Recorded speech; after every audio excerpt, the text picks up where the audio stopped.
What's up, everybody? Welcome to the show. My name is Conrad. How are you, buddy? Yeah, it's the first time we're gonna have a video camera here inside the studio, inside the shed, the kill shack. I haven't dubbed a name for it yet officially. I'm sure we'll have a ribbon cutting ceremony at some point for it. But it's gonna sound bad. That's on purpose. It always is. Maybe you've seen creators before that have videos that sound bad. Um, I ordered some stuff that I was supposed to be able to connect it to something that may make it sound better, but it has not arrived yet in the mail. And by that, I mean I ordered the wrong stuff. So the stuff I actually ordered has arrived. It's all fantastic. It's unusable. It's unusable for my application. So I was going to say, screw it. We're not going to do the video. We're not going to do the video today. I'll just do a live show. But then part of me was like, well, just do it and make it be bad. And that way, the next time you do it with the right stuff, it will sound better. And people will be like, man, this guy's gotten a lot better at doing this. It's only taken him, 13 years of doing this stuff to finally get better. So that's what I'll do. And we'll just do it this way. And you'll hear it however it comes out. I don't know if you can even hear it now. So it may just be you have to go back into the downloadable portion of the show, which is easy to find. It's on iTunes and Spotify. All you do is search for Conradio. If you find this episode, match it up to what I'm saying on the video. You know what I mean? That will give you the best audio quality. A little bit work on your side, but I think it's actually it's kind of fun because you'll get to make yourself a really good program. You get to kind of mix and match it, kind of like you're part of it.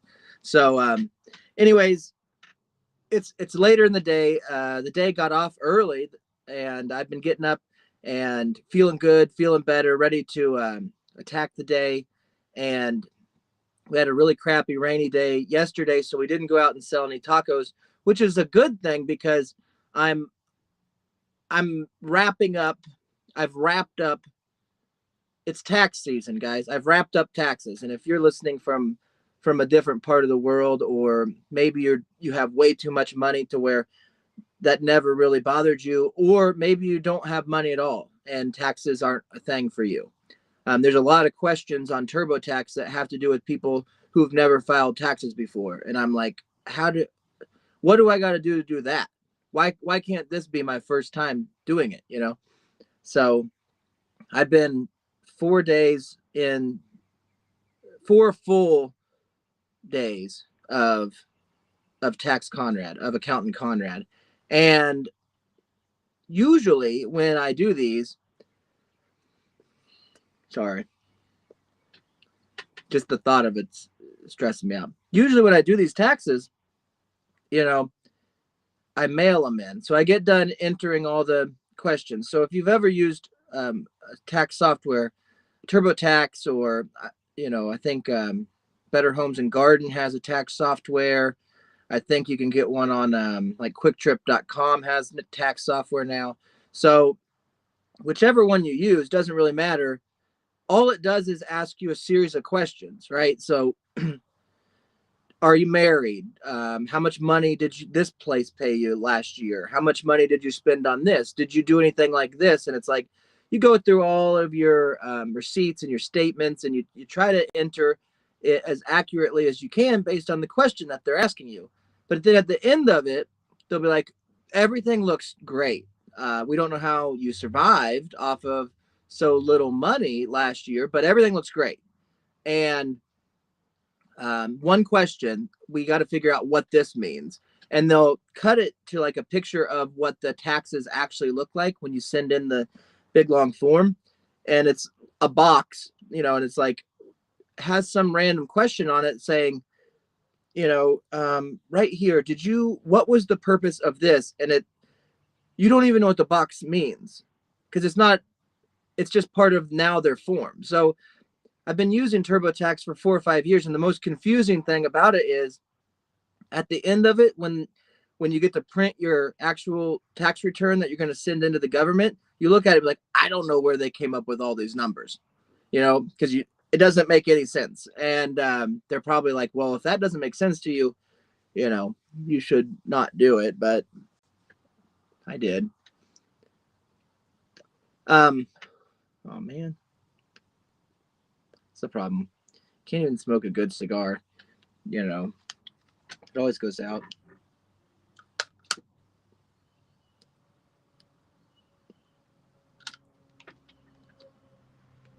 Had to get a new lighter. So this was going to be the first year that I actually e-filed. So I used technology, kind of like how we vote, where it can be manipulated in whatever way by certain internet thieves. They can get in there and take your tax return, take all your, if you're due money back, or hide the money that you sent them. So people have always told me, oh, don't just print it out and mail it in. That's the way to do it. But as if there was some way to keep the government, those who watch everything we do, as if there was some way for them, like there's some bit of secrecy on my part. You know what I mean? If I'm mailing it in, you don't have access to my accounts and all this stuff. And I thought that was true up until this past year when they did this child tax credit. And I realized, oh, they're just inserting money for my kids into my account. And I've never given them that information. So apparently they had it. And so there's no sense in hiding anymore. And so I e-filed. I sent it in. I said, okay, here you go. Let the internet do its work. So I attached my tax return to the internet pigeon, and he flew it to Washington and dropped it down via computer on some nerd's desk. And within, I'd say, half an hour, I got a text notification from the IRS, which is one of the worst. Like, if there's not a lot of levels of people you want to hear from less than the IRS. You know what I mean? Unless it's great news. I'm John with the IRS, and here is your return. It's actually, you're going to get double that back. And I guess that's good, but it's always like, I felt like I blocked you. I felt like I blocked you, IRS, and I didn't. And so they sent me thank God I got it. They sent me a text message that said, your tax return has been rejected. And then consequently, your state taxes have been rejected because your federal tax return was rejected. And I thought, well, that was quick, It doesn't happen in the mail. That was quick. So I was curious, like, well, what's going on? And I signed back into TurboTax, which is like a whole ordeal on its own. You can know the password, but you better know the password to like 15 other emails, and you better know they're gonna text message you a secret code. It's like, what is the point of the password anymore? If I put the password in, okay, here's my username, here's my password. But is it really you? It's like, I appreciate the fact that it may not be me, but if somebody wants to log in and do my taxes for me, God bless you. That'd be great. So I figure out how to log in there again, and I realized that the reason that my tax return was rejected is because I had my wife's birthday as the wrong day. And this was interesting to me. I knew the day was right and the month, but it was the year, and I'm just really bad with years.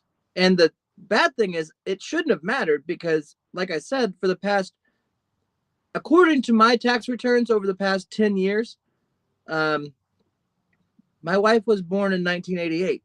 Okay. Now, is that accurate? No.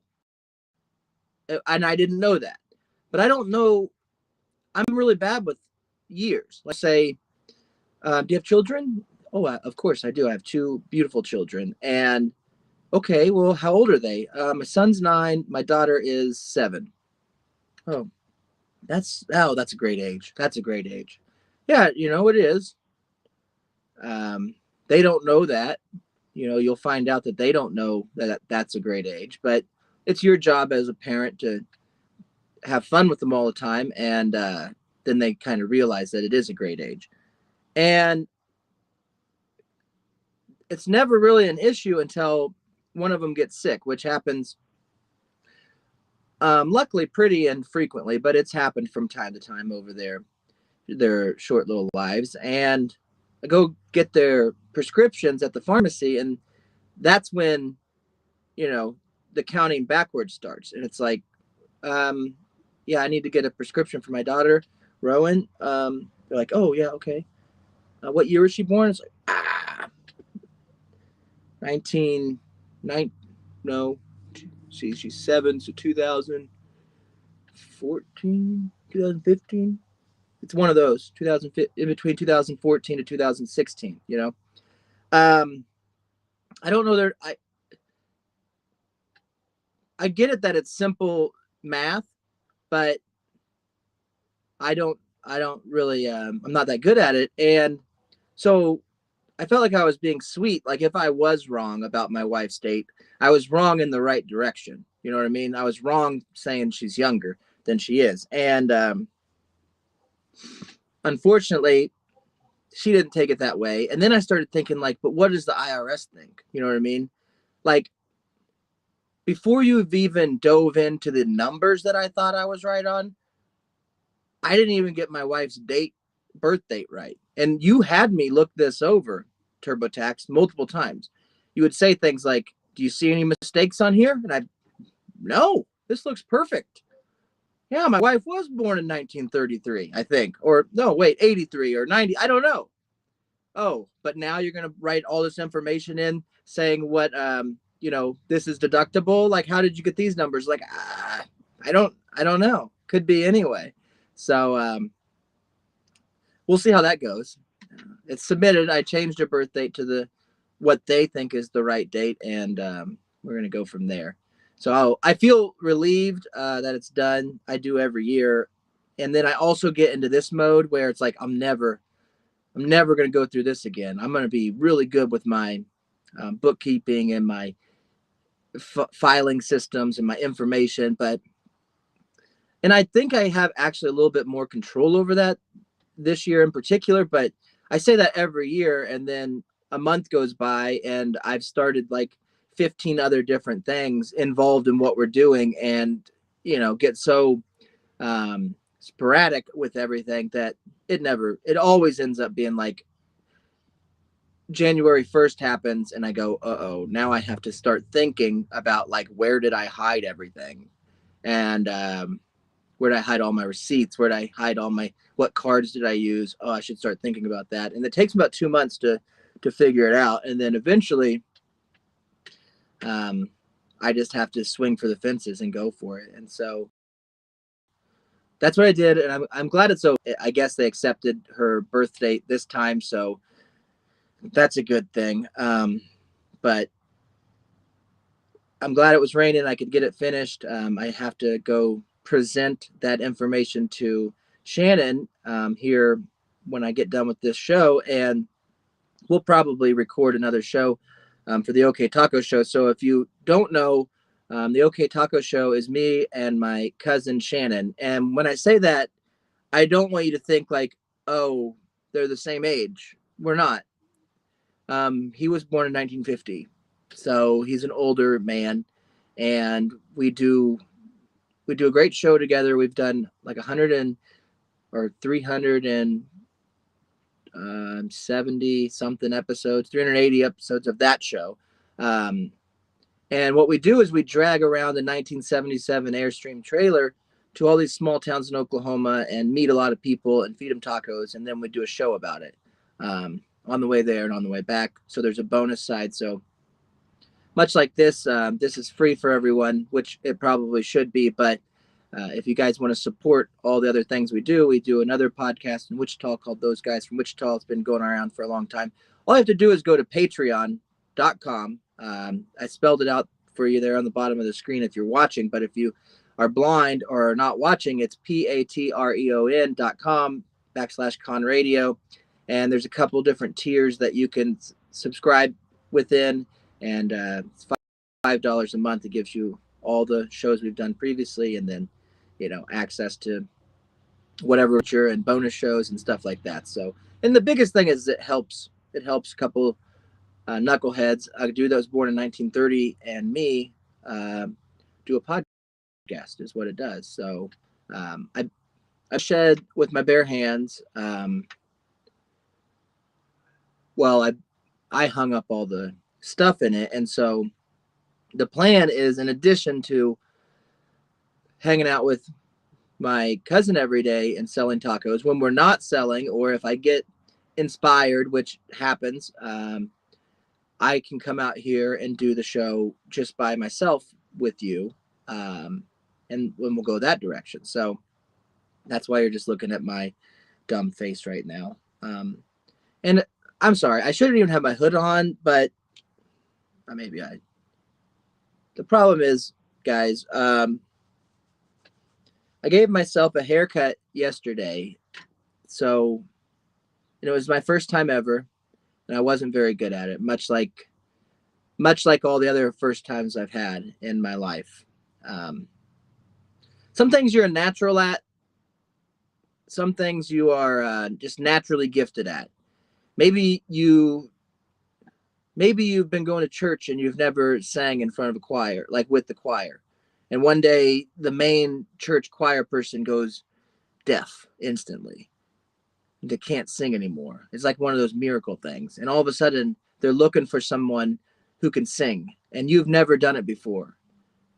And so the pastor or the priest or the bishop or whoever, whatever denomination you are, looks at you and says, "Can you sing, son?" Or "Ma'am, daughter?" And you're like, "Yeah, I can. I think I can do that." And maybe you're naturally gifted and you go up there and you sing like fucking Whitney Houston, and everybody's blown away. And the deaf guy, we don't need him anymore, right? Throw him in the pile with the others. But no, hopefully it gets better. I'm just kidding. I'm not like that. I usually the first time's never very good, whether it be romantically. I'm pretty good at a first date, stuff like that. I can be goofy and stuff, and sometimes that's disarming for victims. But usually I'm not very good at the first time thing. So my wife had cut my hair a few weeks ago, or a month, probably over a month ago. And she's so sweet. It saved me the $20 from Sports Clips or Fantastic Sam's or wherever you get your haircut, and which I appreciated. Judging by my tax thing, I should keep as much money as I can. I didn't make very much, so and this might die too. I don't know how long this can go. I'm on 10% battery. I should have plugged it in. I don't know if I have a charger in here. I think I do somewhere.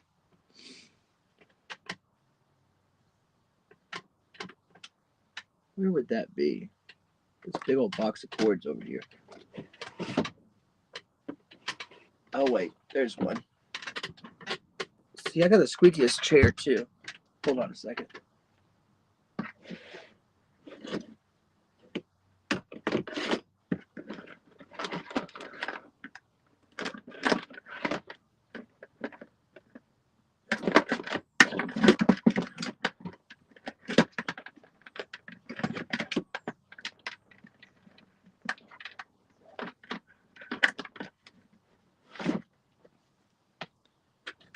Okay, plug this in over here. Oh, shit. Plug this in over here. And then, now the question is, where do we plug the other end at? Plug in my computer. We'll see what happens.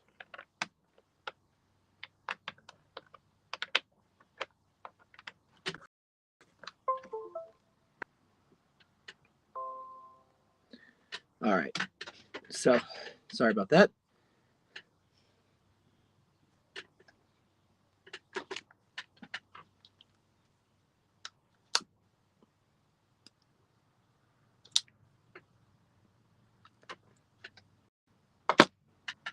So, anyways, I appreciated the fact that she was able to plate the clippers in such a way to give me a haircut. The problem was she had not known that usually the style of haircut that I'd receive at a Fantastic Sam's is I like to keep it some length on top, you know, a little bit of length on top, and then shorter on the sides. Is pretty simple. They always ask, well, what number? I don't know. How long do you want it? Short on the sides, short. You know, it's long right now, short, and then longer on the top so I can comb it over, look good for whatever reason. And so my wife knew that information, yet when she did my hair, she just did it all the same length. So she basically made me look like, I looked like Will Smith's wife for about 4 months. And a lot of my friends would say you look Ukrainian. And that was before the conflict too. So there's no insult. They just thought, wow, holy crap, you got your haircut, you look Ukrainian. And then this whole conflict started happening. And I was like, oh, we can't say that anymore. Just say that I look like Jada. And then that happened. And so I was stuck without a comparable identity for a while that wasn't offensive. And I was tired of it. So last night, while she was teaching, I went to the bathroom and I grabbed the new clippers that she had bought. And I started at the top, like the biggest clipper size. It's like an inch, and worked my way down. And I was able to get the sides I thought looking pretty great. And then now I couldn't see the back of my head because I haven't figured out that hack yet. There's got to be a life hack about it. But and I wasn't going to hold a mirror like some jackass and stand there and do it. So I patiently waited for her to get done with her lesson, and then I said, "Hey, lady, I was born in 1988," and I knew that the whole time. Can you show up the back of my head a little bit? And she's like, "What did you do?" You know, and I didn't know what it looked like back there. Probably chunky. Probably looked a little chunky back there. And so well, which guards did you use? And I was like, all of them. You know, I used every one of them. So you'll just have to start choosing. And we got it down. I think it looks all right. I mean, I'm thinking about frosting the tips though. But we'll see.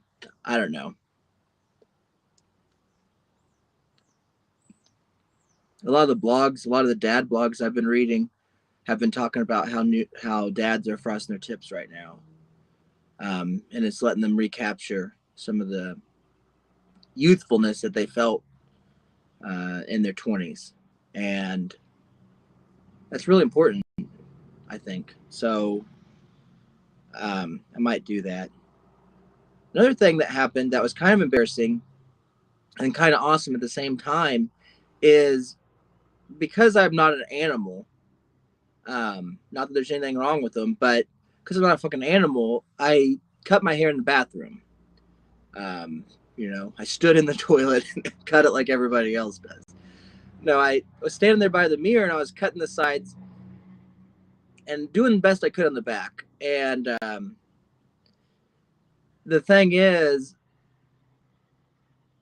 I felt bloated, and we had just eaten, so it wasn't a perfect time to be topless and cutting your hair, but it was the time I chose. And I thought that by the time that she would be done with her lesson, you know, it wouldn't be that long, because there was a protest inside of me that was going on about the food that I just ate, and they were protesting, and they were not peaceful about it. They were very angry, and I didn't want to be the husband, and I'm very considerate at times.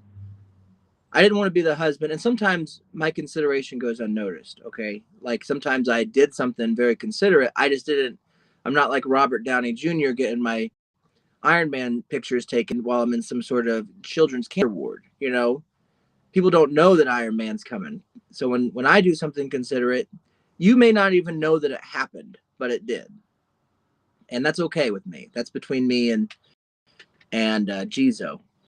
But I was being considerate in the sense that this protest that was going on within my stomach, I knew it was going to be something that was not, people didn't want to be around, you know? And if I was to use the restroom at that moment and then have my wife come shape the back of my head from my haircut, she would be probably pretty upset, probably pretty disgusted with what I had done in there. You can forget about just the massive amounts of hair that is lying all over the floor. But in addition to that, it'd be like, wow, your hair smells like shit. Like, no, that's because I took a shit in here. And I didn't want to have that conversation. So I held firm. I held firm and to what I thought was right. My wife comes in there and she did say something, and I've been thinking this too recently.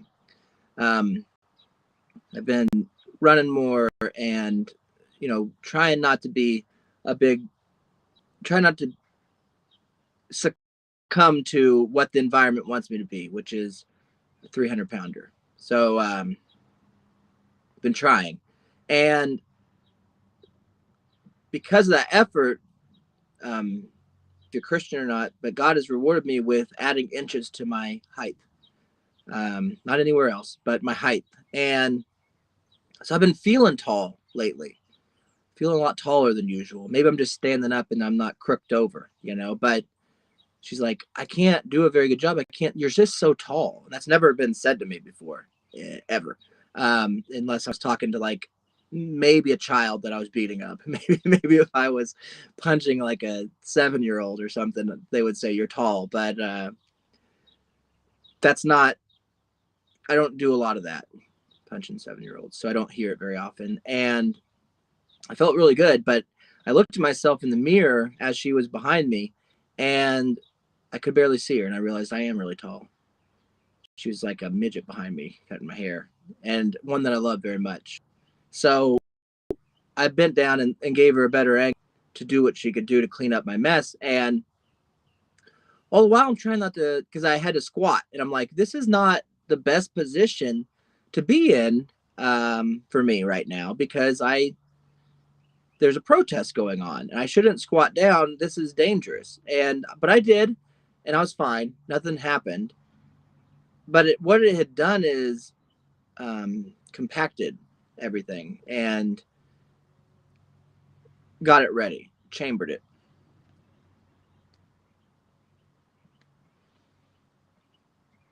There's a chamber of secrets that was going on with inside of me. And once she finished and said, wow, you look amazing, she left. And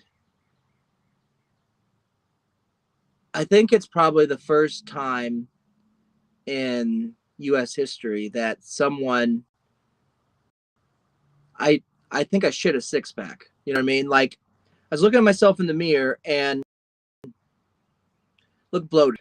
1 pack, maybe one large pack of abs, one ab. I had one ab, and then all of a sudden,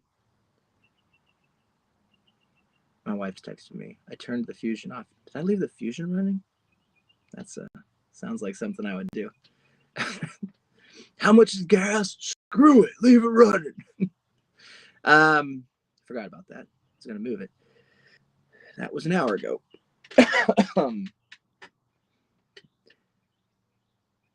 I sat down on the toilet and the protest, I was like, you guys are done. You win. And the protesters left me and I stood up and I was like, holy, all the bloatedness was gone. Everything was gone. Completely wiped me out of water. It wiped me out of proteins and sustenance that you would need. But I looked down, full six are going on, full 6-pack from that.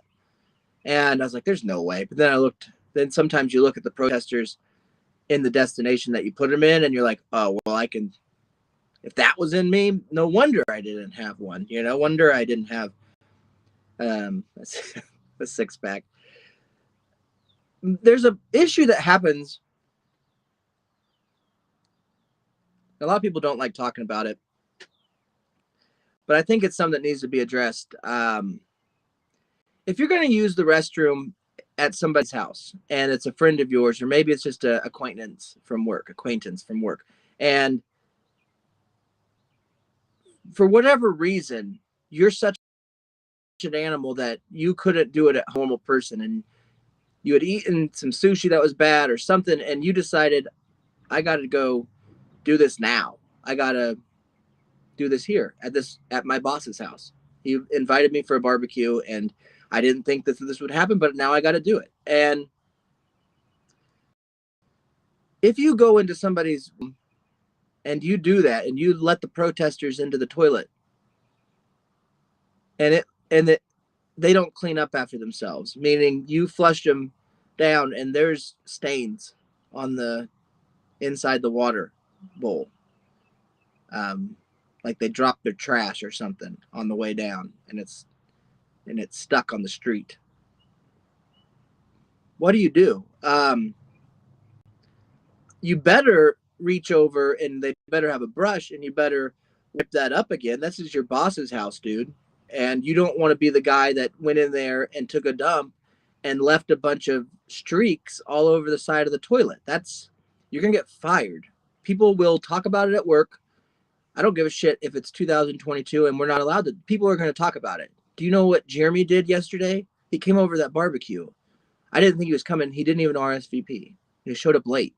And he came in my toilet and he took a shit in there and left stains everywhere. People will actually say that about you behind your back. You know how I know? I've said that about people behind their back. Okay? And I never wanted to be, even though we've all been down the road where we thought we could trust our bodies and our bodies failed us. And we've had to evacuate protesters at different points of our life. Okay? And in different situations. But there's no room for being an animal. Okay? So if there's no brush, what is your move? It better be to reach over that toilet paper roll, unroll some of that toilet paper, reach down to that toilet, and you wipe up all the trash that the protesters left behind off the side of that bowl. Okay? That's important. That's number one. And if you do that,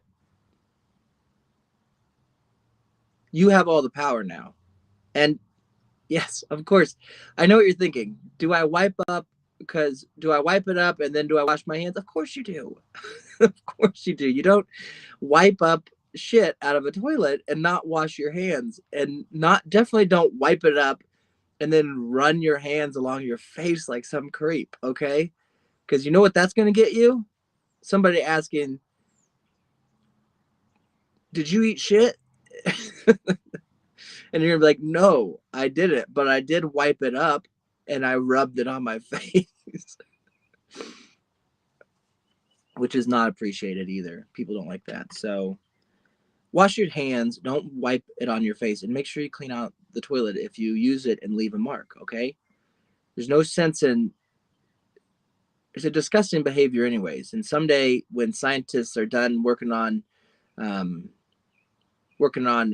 the next pandemic, they can turn into, how can we figure out how to use our protein so efficiently that we never have to do this disgusting act again?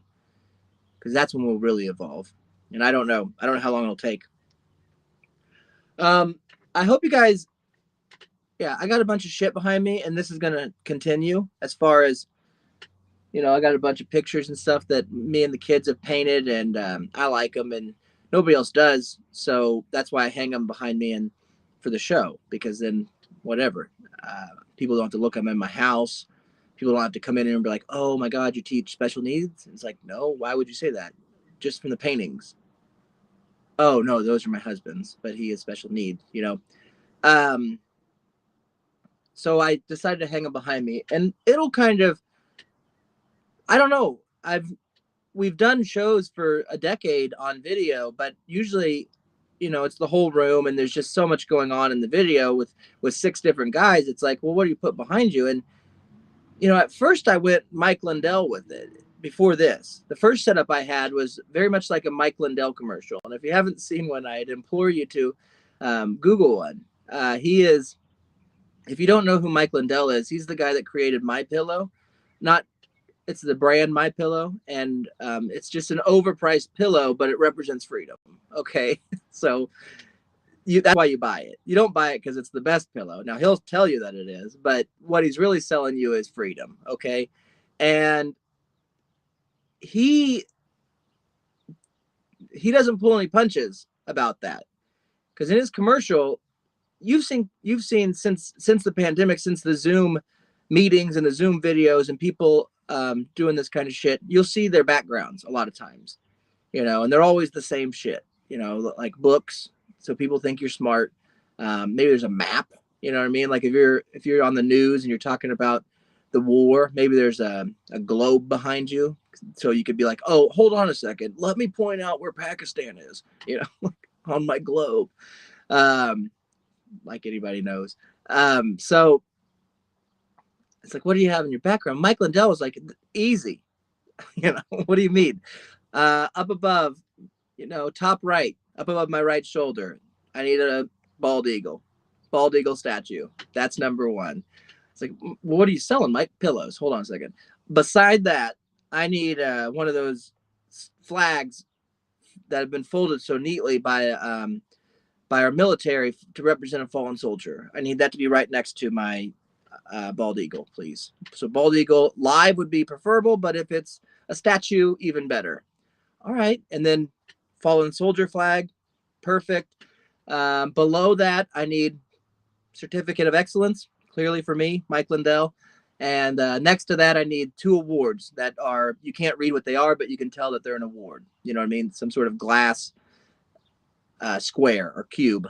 So it's like, holy shit, this guy is excellent. Plus he loves America. Plus somebody he knows has died in the military. I can tell by the triangle flag. Duh. Below that, you're going to need, I think he had a Bible, and I forget.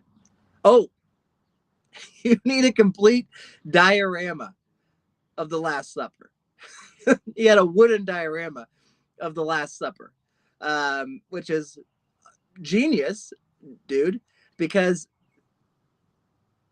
when you're trying to sell a goddamn great night's sleep, you can't do that unless you tell the people that might be buying this bullshit that when you sleep next to Jizo, who just got done eating. Jizo's Last Supper was just a minute ago, right here on this wooden diorama, and we're getting ready to tuck ourselves into bed and have a good night. And I thought, wow, man, that's awesome that he sold all these pillows, and he tried to save the he tried to save the election. I remember that. He was pretty upset about, I don't know, I think he sold Kyle Rittenhouse a gun and then told everybody the voting machines were broke, is the way I remember it going down. But the one thing that I wish I could have, and maybe you guys can help me, I don't know how much it costs. I really don't. But if there's a way that for this studio in particular, because I don't think it would fit well with, it might fit well with the other show we do, those guys from Wichita, but I think that it's better in here. It can't work in the truck. We just don't have room for it. Because behind Mike Lindell, as he's trying to sell me his newest product, My Pillow, which is the same product, he's wearing a crucifix on him. He's got it. I think it's actually a pin. It's not a cross. He's not iced out. He's just got a pin there. But he has a portrait that he commissioned that sits behind them. And I don't know how much this would be, and I don't know how many more Patreon subscribers I would need in order for me to be able to afford such a luxury item. He commissioned a portrait of the late, great Jesus Christ. Okay. And he did. You can pick any moment when you commission a portrait. When you commission a photo, you can pick any photo you want. Lindell went with crucified Jesus. Not it's it's a big one, as far as it's a big deal in the Christian faith, of course, and especially being Catholic. That's one of the most memorable Jesuses. I remember going to church every week, every weekend, every Sunday morning, and having to genuflect and then set a man that had been murdered onto a cross. That was my upbringing, and I think the way that my mind processed that was like, dang, that is a rough way to go. I hope that doesn't happen to me. And thankfully, if I'm believing the hype, which I do, thankfully this guy did that for us. That's cool, because that's a lot, I know. And then he woke up a few days later and pushed a big old stone out of the way, and got the F out of town. But he did it for us. And Mike Lindell wants to remind us of that when we're buying pillows. So he's got a commissioned portrait of Jesus, crucifix Jesus, but off the cross, more in an action move. Okay, more like a running, but post crucifixion Jesus.